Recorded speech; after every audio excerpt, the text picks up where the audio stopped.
Good morning. My name is Luis Carlos Ruiz Tibata. I am 30 years old. I am currently studying the 8th semester of System Engineering at the University of Compensar. I work at the Periferia Technology Company in the position of Junior Broker Developer.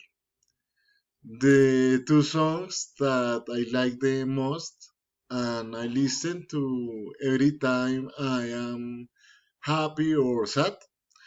The first is a song of Janera music, um, called Egoism by Julio Miranda.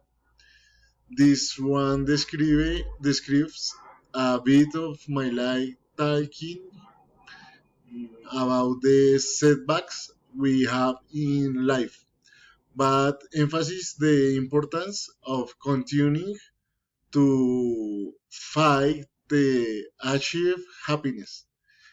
This is an excellent song.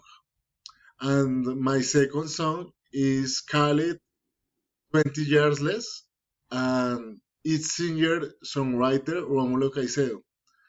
It's a beautiful song from yesteryear, which reminds me of my grandfathers and the importance of persistence in the love.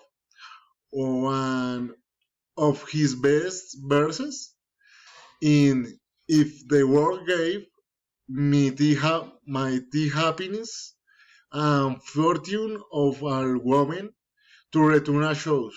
I will never doubt if for you I will bow. This is song excellent. Thank you.